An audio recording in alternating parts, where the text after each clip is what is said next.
네. 자, 이번에는 암호 공격 방법에 대해서 보도록 하겠습니다. 자, 먼저 근데 암호 공격을 하기 전에 보안 공격에는 어떠한 공격들이 있는지 저걸 한번 보도록 하겠어요.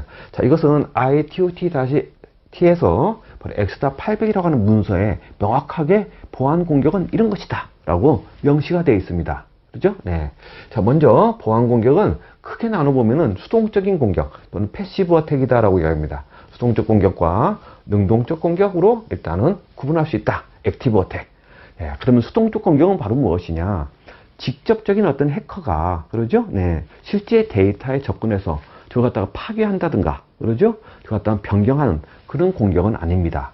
자, 수동적 공격은 바로 네트워크상에 흐르는 것 갖다 뭘 훔쳐보는 거예요. 패키지 엿보는 거, 도청하는 거, 그러죠? 네. 또 흐르는 데이터를 갖다 분석해내는 거. 저런 것들은 우리가 수동적 공격이다 라고 이야기를 합니다.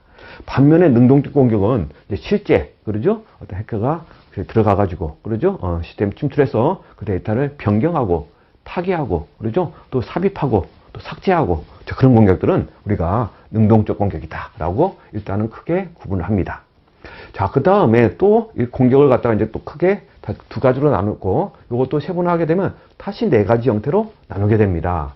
먼저 인터셉션. 자, 이걸 우리말로는 가로채기입니다. 가로채기라는 표현을 많이 쓰고 있고요. 그다음 또 하나는 모디피케이션. 이건 이제 변경이 되겠죠? 변경 또는 변조. 네, 변조라는 표현도 씁니다. 변조. 네. 그다음에 인터럽트. 자, 인터럽트는 어떠한 이렇게 데이터 흐르는 것 갖다가 차단시키는 거예요. 그러죠? 가로막기 또는 차단이라는 표현을 씁니다. 자, 저는 가로막기라고 표현 한번 해보겠습니다. 그다음 패브리케이션. 바로 이것은 바로 위장 공격입니다. 위장 또는 위조라는 표현을 쓰죠.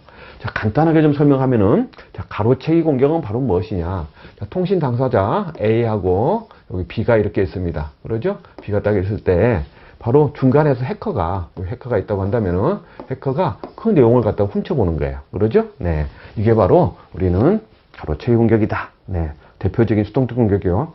또 공격이고, 이제 그런 어떠한 한의 해킹 기술로는 바로 도청. 그러죠? 그 다음에 트래픽 분석, 네. 그 다음에 또 스니핑, 네. 자세한 어떤 공격은 다시 한번 또 세부적으로 뒤에서 배우게 됩니다. 네트워크 시간에. 자, 일단 이것은 네트워크에 흐르는 것 갖다가 해커가 이렇게 저 내용을 갖다 캡처받고, 그러죠? 그 분석하는 거예요.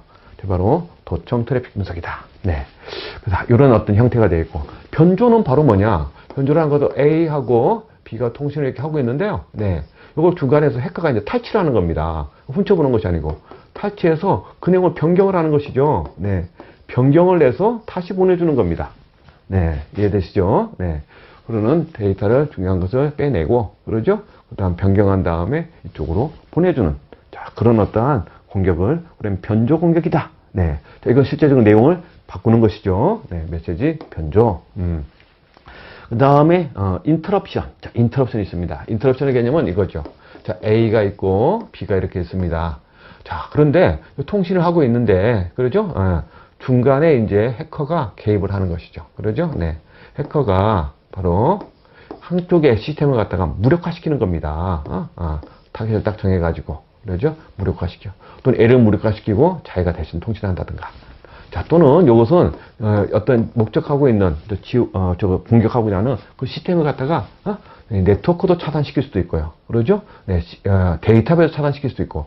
시스템 운영체 자체를 완전히 무력화시킬 수가 있습니다. 그러죠? 네, 이런 것 갖다가 대표적인 형태가 바로 뭐가 있을까요? 도스 공격이라는 게 있죠? 네. 도스 공격 앞에서 이제 앞으로 계속 배우게 될 건데 굉장히 중요한 공격입니다. 자, 이렇게 이쪽을 완전 무력함으로써 어떤 통신 서비스를 수행하지 못하도록 하는 서비스를 거부하는 그런 공격. 자, 요것을 갖다 중간에 이렇게 차단한다 해가지고 뭐 우리가 가로막기 공격이다, 차단이다 라는 표현을 쓰고 있습니다. 그 다음에 위장 공격이 있죠. 자, 위장 공격은 여기 A가 있고 B가 이렇게 있습니다. 그러죠? 네. A가 어떤 메시지를 보내지 않았어요. 근데 해커가 이렇게 했는데 A로 위장을 하는 거죠. A로 위장. 신분을 위장하는 거예요. 신분을. 즉 A의 이름으로 A가 B하고 통신하는 겁니다. 그죠? 네. 사실 이 위장 공격에는 이제 IP 주소를 위장할 수도 있고, 저 갖다 IP 스푸핑이다라고 이제 표현하고 있고요. 그 다음 메일 주소 이렇게 위장할 수도 있고, 그러죠? 여러 가지 어떤 맥 주소 같은 경우도 또 위장할 수도 있고, 많은 형태가 있습니다. 자, 위장 공격이고 대표적인 것은 또 스푸핑이다. 자, 여기에 대한 자세한 이야기들은 여러 가지 종류가 있기 때문에 뒤에서 본격적으로 네트워크 우리가 보안할 때 또 한번 이야기를 하겠어요. 자, 지금 우리가 지금 하려고 하는 것은, 자, 지금 이거 하나하나도 중요하지만 수동적 공격에는 이런 것들이다. 능동적 공격에는 이런 것이 들어간다. 일단은 지금은 그렇게 구분해 주는 게 좋겠습니다. 자, 그럼 어찌 되었던 지금 도청이나 트래픽 분석은 뭘 훔쳐보는 거잖아요. 자, 그럼 그 대응책을 우리가 알고 계셔야 되겠습니다. 네. 그렇죠? 그 대응책이 바로 뭘까요? 암호화 작업입니다. 중요한 메시지를 그냥 보내는 것이 아니고, 암호화 시켜 보내면은 해커가 탈취한다 해도 해독하지 못하면 그냥 갈 수가 없죠? 네. 그래서 수동적 공격, 도청 트래픽 분석은 암호화가 최선의 방법이다 라고 보시는 겁니다. 그래서 지금 저희가 암호화를 배우는 것이고요. 그 다음에 이제 메시지가 이제 변조되는데 저걸 막을 수 있는 것은 메시지를 보낼 때 그냥 보내는 것이 아니고 해시 함수와 같은, 그러죠? 네. 이런 작업들을 하게 됩니다. 자, 해시 함수라는 것은 좀 뒤에서 배우게 되는데요. 네. 어떤 하나의 메시지를 갖다가 우리가 압축해서 만들어진 그 해시 값을 갖다가 추가해서 보내주는 거예요. 그러죠? 네. 해시 값을 이용하는 해시 함수. 그럼 나중에 이제 받는 쪽에서 저 같은 이제 풀어보는 것이죠. 그러죠? 그래서 어떠한 일치된 값인지 아닌지를 확인할 수가 있습니다. 자, 이것은 그 내용이 변조됐는지를 한 번에 알 수가 있어요. 자, 그 다음에 가로막기. 그러죠? 중간에 차단하는 거. 자, 차단하면 시스템이 파괴가 됩니다. 그러죠? 네. 그래서 이러한 공격들이 발생하는지 IDS에서 탐지 시스템을 운영한다든가, 그 다음에 이것은 이제 무력화돼서 시스템이 파괴되니까 미리미리 백업 작업을 해놔야 되겠죠? 백업을 갖다가 수행하는 것들. 이런 것들을 우리는 바로 서비스 공격, 도스 공격의 하나의 대응책이다라고 봅니다. 자, 그 다음 위장 공격이 있습니다. 위장 공격은 다른 사람의 이름을 도용하고, IP 주소를 도용해 접근하기 때문에 철저하게 확인해야 돼요. 정말 당사자인지 아닌지, 인가자인지 비인가자인지. 저 갖다 우리는 접근 통제, 접근제어다라고 하는 것이죠. 자, 그런데 결론적으로 하나 더 아셔야 될 것은 이러한 대응책을 통해서는 그럼 우리가 추구하는 보안의 서비스는 뭘 제공하느냐? 암호화는 바로 뭐가 될까요? 보안 서비스, 바로 보안의 목적 중에 CIA 기억나시죠? 기밀성, 무결성, 가용성, 그 밖에 이제 인증, 책임성 있다고 그랬는데, 바로 암호화라는 것은 이렇게 함으로써 다른 사람한테 그 내용을 감춰줄 수가 있어요. 바로 기밀성을 제공한다. 여기까지 아셔야 돼요. 그 다음에 해시 함수를 통해서 메시지 변조되는 것을 확인할 수가 있다고 그랬죠? 바로 무결성입니다. 변경을 방지할 수 있습니다. 그 다음 백업이나 IDS를 통해서, 그렇죠? 네. 어떤 도수 공격을 갖다가 우리 어느 정도 예방할 수 있어요. 완벽한 도수 공격 예방하기는 좀 힘듭니다. 그렇지만 이걸 함으로써 가용성을 확보할 수 있다라고 말할 수 있겠죠. 그 다음에 접근 제어, 바로 인가자, 비인가자를 갖다가 정확하게 구분함으로써 정말 당사자가 이렇게 어떤 메시지를 보내는지 좀 확인할 수가 있습니다. 바로 인증이죠. 그러죠? 네. 자, 결론은 이런 보안 공격도 중요하지만 이 보안 공격을 갖다 우리가 어떻게 막을 것이냐, 그 대응책과 또 이렇게 대응책함으로써 우리가 알고 있는 보안의 목적 또는 보안의 어떤 요소, 보안의 서비스를 어떤 서비스를 제공하느냐라는 것이 같이 꼭 기억을 우리 해두셔야 되겠습니다. 굉장히 중요한 의미가 좀 되겠어요. 네. 자, 이렇게 해서 저희가 이제 암호문을 만들어서 금방 이야기한 대로 기밀성을 갖다가 이제 보존하게 되는데요. 그런데 어찌됐든 또 해커들은 어떻게 하면은 그런 어떤 암호문에 해당하는 평문을 구하고 또 평문을 가지고 암호문을 갖다가 작성하는 그런 많은 공격 등을 수행하게 됩니다. 자, 그걸 갖다 우리는 암호 공격이다라고 이제 얘기를 합니다.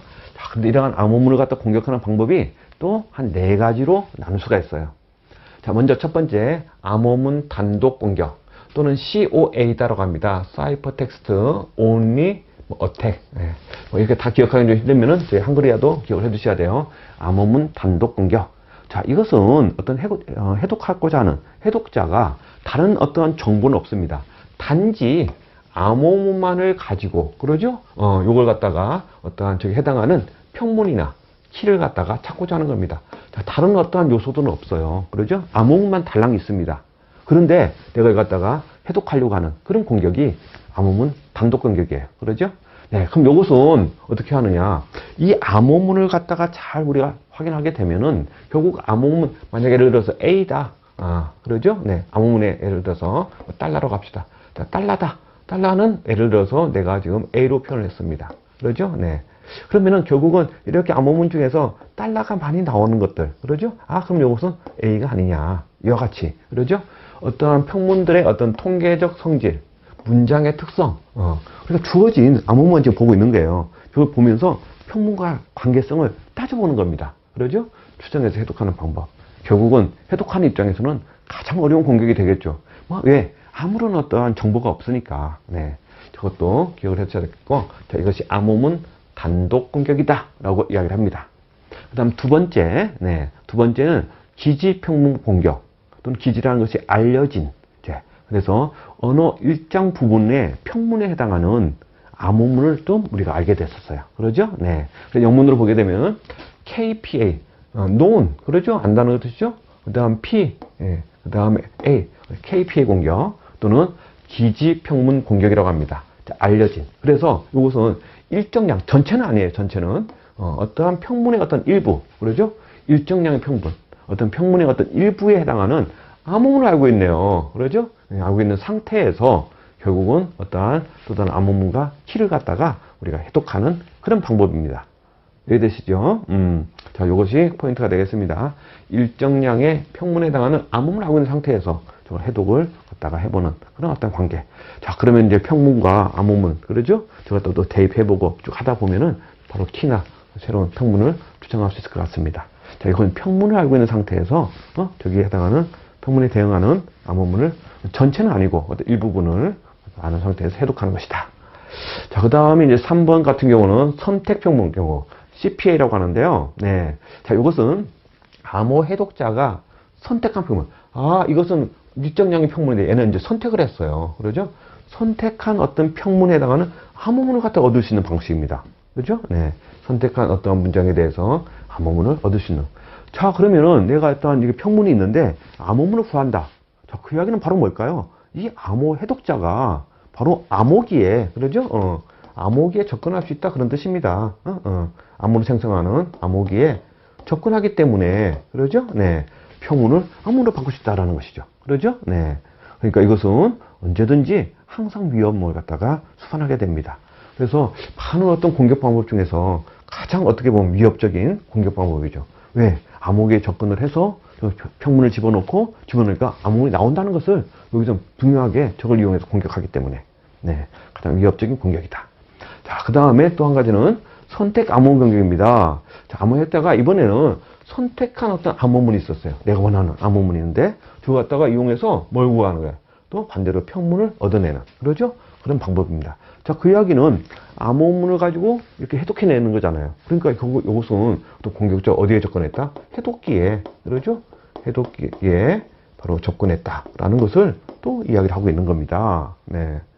그래서 이런 암호 공격에는 크게 4가지 형태의 암호 공격이 있고요. 정확하게 이 특징들을 꼭 좀 알고 계셔야 되겠습니다. 네, 자주 또 출제되는 그런 어떤 부분이 되겠어요. 네. 자, 이렇게 해서 암호 공격 방법에 대해서 저희가 쭉 한번 살펴봤습니다.